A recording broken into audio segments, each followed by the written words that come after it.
मेरी तरफों सारिਆਂ ਨੂੰ ਸਤਿ ਸ੍ਰੀ ਅਕਾਲ, ਨਮਸਕਾਰ ਤੇ ਗੁੱਡ ਇਵਨਿੰਗਸ। ਅੱਜ ਦੀ ਵੀਡੀਓ ਮੈਂ ਉਹਨਾਂ ਇੰਟਰਨੈਸ਼ਨਲ ਸਟੂਡੈਂਟਸ ਵਾਸਤੇ ਬਣਾਈ ਹੈ ਜਿਹੜੇ ਕੈਨੇਡਾ ਵਿੱਚ ਪਹੁੰਚ ਚੁੱਕੇ ਨੇ, ਪਰ ਉਹਨਾਂ ਦੀ ਸ਼ਿਕਾਇਤ ਆ ਰਹੀ ਹੈ ਕਿ ਉਹਨਾਂ ਨੂੰ ਜੌਬ ਨਹੀਂ ਮਿਲਦੀ। ਮੈਂ ਬਹੁਤ ਹੈਰਾਨ ਹੋ ਗਿਆ ਇਹ ਗੱਲ ਸੁਣ ਕੇ ਕਿ ਚਲੋ ਭਾਰਤ ਵਿੱਚ ਬੈਠਿਆਂ ਤਾਂ ਆਨਲਾਈਨ ਕਲਾਸਾਂ ਲੈਣੀਆਂ ਵਾਜਬ ਨੇ ਕਿਉਂਕਿ ਹੋਰ ਕੋਈ ਸਾਧਨ ਨਹੀਂ ਸੀ, ਪਰ ਕੈਨੇਡਾ 'ਚ ਪਹੁੰਚ ਕੇ ਵੀ ਸਟੂਡੈਂਟ ਆਨਲਾਈਨ ਕਲਾਸਾਂ ਲੈ ਰਹੇ ਨੇ ਜਿਹੜਾ ਕੋਈ ਜਸਟੀਫਿਕੇਸ਼ਨ ਉਹਦੀ ਬਣਦੀ ਨਹੀਂ ਹੈ। ਉਹਦੀ ਸਮੱਸਿਆ ਕੀ ਆ ਰਹੀ ਹੈ, ਜੇ ਤੁਸੀਂ ਫਿਜ਼ੀਕਲ ਕਲਾਸ ਜੁਆਇਨ ਕਰੋਗੇ ਤਾਂ ਜਿਹੜੀਆਂ ਵੀ ਤੁਹਾਨੂੰ ਸਮੱਸਿਆਵਾਂ ਆਉਂਦੀਆਂ ਨੇ ਤੁਸੀਂ ਆਪਸ ਵਿੱਚ ਸਟੂਡੈਂਟ ਸ਼ੇਅਰ ਕਰਦੇ ਨੇ, ਪਲੱਸ ਕਲਾਸ ਟੀਚਰ ਹੁੰਦਾ ਹੈ, ਉੱਥੇ ਕੈਰੀਅਰ ਕਾਉਂਸਲਰ ਹੁੰਦਾ ਹੈ, ਉਹ ਤੁਹਾਨੂੰ ਨੌਕਰੀ ਲੱਭਣ ਬਾਰੇ ਲੋੜੀਂਦੀ ਜਾਣਕਾਰੀ ਦੇ ਸਕਦਾ ਹੈ। ਮੈਂ ਇਸ ਵੀਡੀਓ ਰਾਹੀਂ ਕੋਸ਼ਿਸ਼ ਕਰ ਰਿਹਾ ਹੈਗਾ ਕਿ ਤੁਹਾਨੂੰ ਮੋਟੀਆਂ ਗੱਲਾਂ ਕੈਨੇਡਾ 'ਚ ਦੱਸ ਸਕਾਂ ਅਤੇ ਤੁਹਾਨੂੰ ਉਹਨਾਂ ਗੱਲਾਂ ਵੱਲ ਗੌਰ ਕਰਨ ਦੀ ਲੋੜ ਪਏਗੀ। ਦੇਖੋ, ਕੈਨੇਡਾ ਵਿੱਚ ਮੈਂ ਬ੍ਰਿਟਿਸ਼ ਕੋਲੰਬੀਆ 'ਚ ਰਹਿੰਦਾ ਅਤੇ ਬਾਕੀ ਵੀ ਸਟੇਟਾਂ ਦੇ ਵੱਖਰੇ ਰੂਲ ਨੇ, ਪਰ ਜਿਹੜਾ ਬੇਸਿਕ ਰੂਲ ਕੀ ਹੈ ਕਿ ਜਦ ਵੀ ਤੁਸੀਂ ਕੈਨੇਡਾ ਦੇ ਹਵਾਈ ਅੱਡੇ 'ਤੇ ਆਉਂਦੇ ਜੇ, ਉਹ ਤੁਹਾਨੂੰ ਕੁਛ ਪੈਂਪਲੇਟਸ ਦਿੰਦੇ ਨੇ, ਜਸਟ ਲਾਈਕ ਦਿਸ। ਜਿਵੇਂ ਆਹ ਦੇਖੋ ਪੈਂਪਲੇਟ ਹੈ, ਇਸ ਤਰ੍ਹਾਂ ਦੇ ਪੈਂਪਲੇਟ ਤੁਹਾਨੂੰ ਦਿੰਦੇ ਨੇ, ਤੁਸੀਂ ਲਿਆ ਕੇ ਗਾਰਬੇਜ ਵੀ ਸਿੱਟ ਦਿੰਦੇ ਜੇ। ਪਰ ਹੁੰਦਾ ਕੀ ਹੈ ਕਿ ਉਹਦੇ 'ਚ ਬੜੀ ਇੰਪੋਰਟੈਂਟ ਇਨਫੋਰਮੇਸ਼ਨ ਹੁੰਦੀ ਹੈ ਜਿਹੜੀ ਕਿ ਤੁਸੀਂ ਪੜ੍ਹਦੇ ਨਹੀਂ ਅਤੇ ਉਹ ਗਾਰਬੇਜ ਵਿੱਚ ਸਿੱਟ ਦਿੰਦੇ ਜੇ।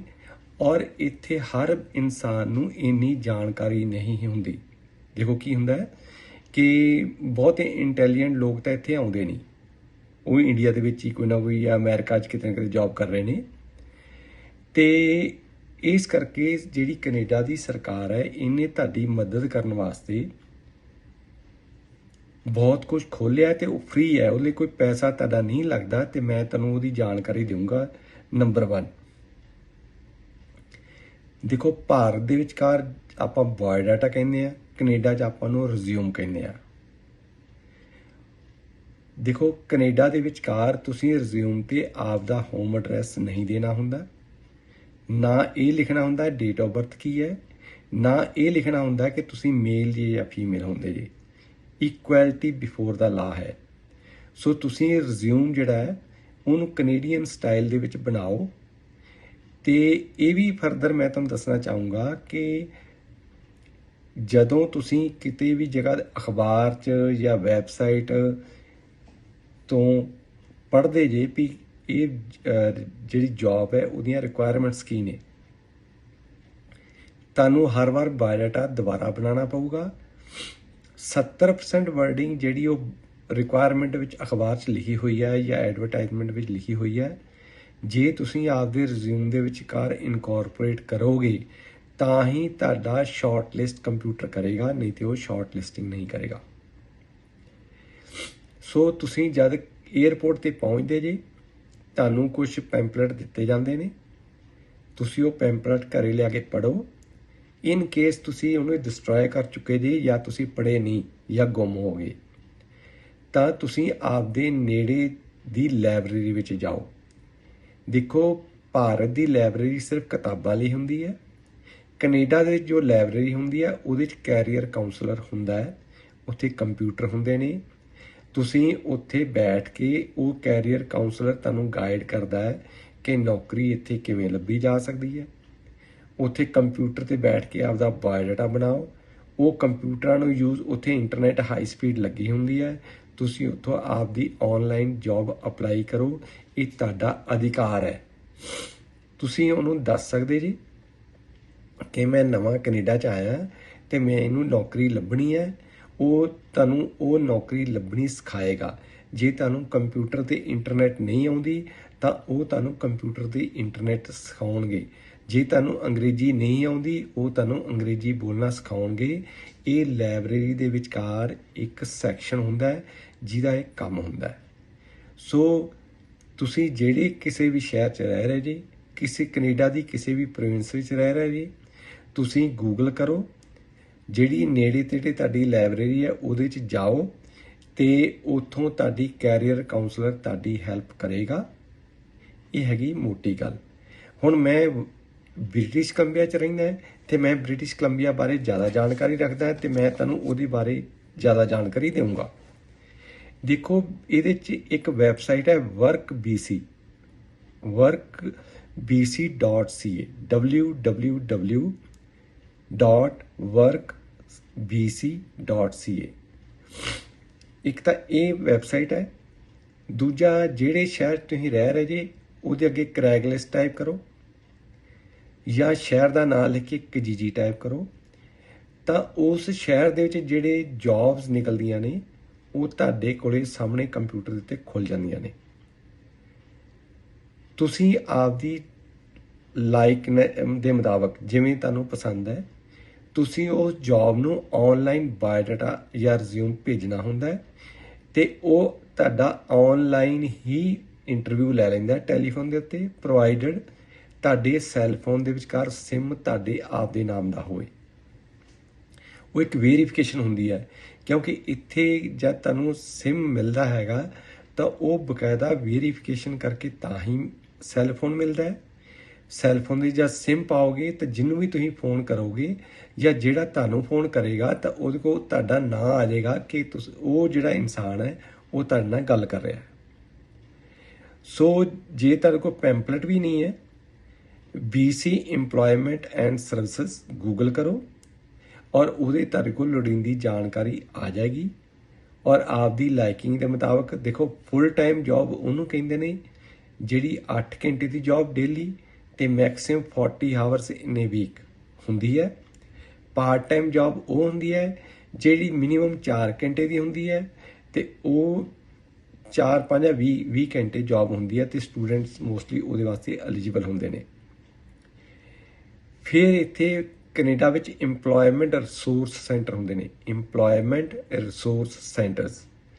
ਦੇਖੋ, ਇਹ ਪੈਸੇ ਤੁਹਾਨੂੰ ਜੌਬ ਲੱਭ ਕੇ ਦੇਣਗੇ, ਪੈਸੇ ਤੁਹਾਡੇ ਕੋਲ ਨਹੀਂ ਲੈਣਗੇ।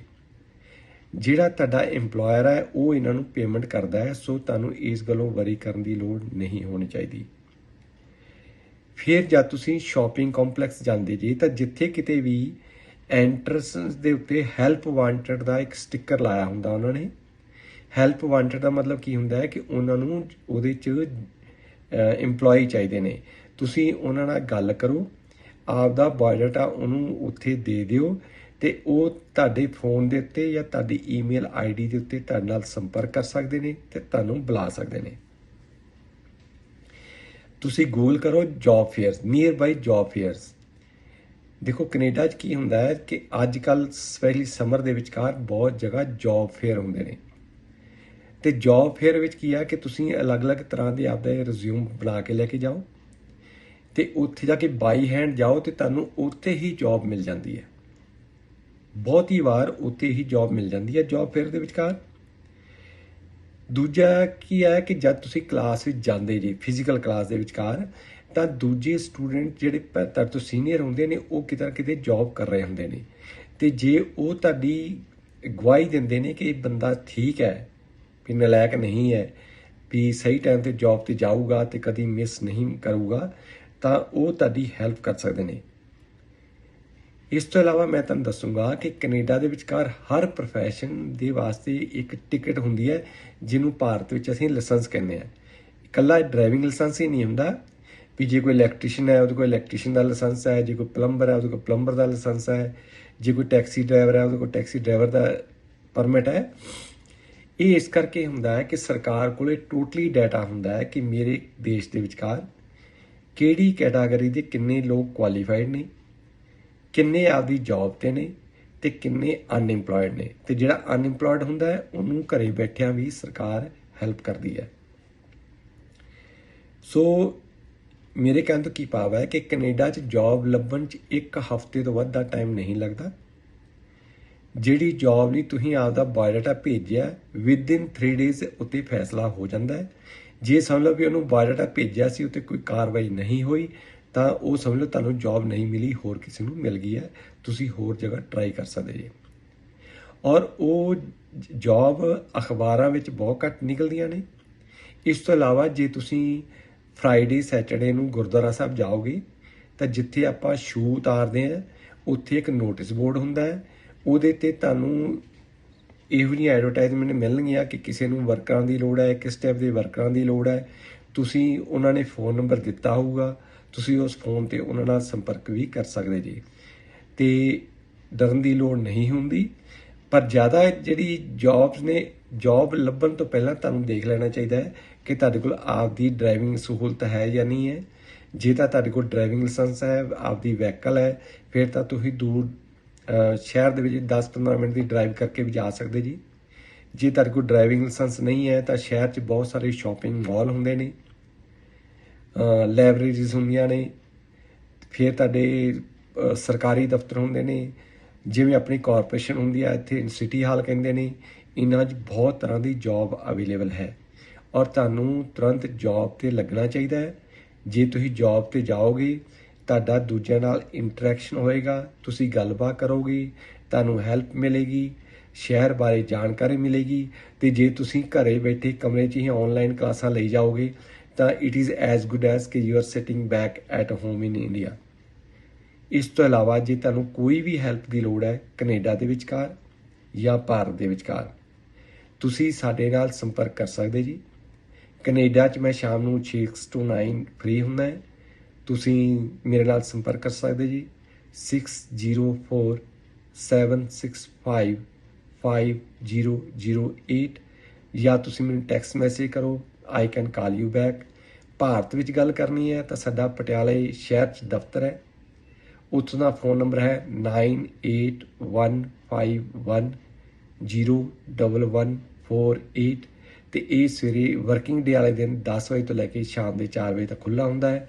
ਤੁਸੀਂ ਉੱਥੋਂ ਕੋਈ ਵੀ ਜਾਣਕਾਰੀ ਫ੍ਰੀ ਵਿੱਚ ਲੈ ਸਕਦੇ ਜੀ। ਅਸੀਂ ਤੁਹਾਡੀ ਡਟ ਕੇ ਹੈਲਪ ਕਰਾਂਗੇ ਔਰ ਮੈਨੂੰ ਉਮੀਦ ਹੈ ਕਿ ਤੁਸੀਂ ਰਾਤ ਦੇ 9 ਵਜੇ ਤੋਂ ਬਾਅਦ ਡਿਸਟਰਬ ਨਹੀਂ ਕਰੋਗੇ। Thank you very much.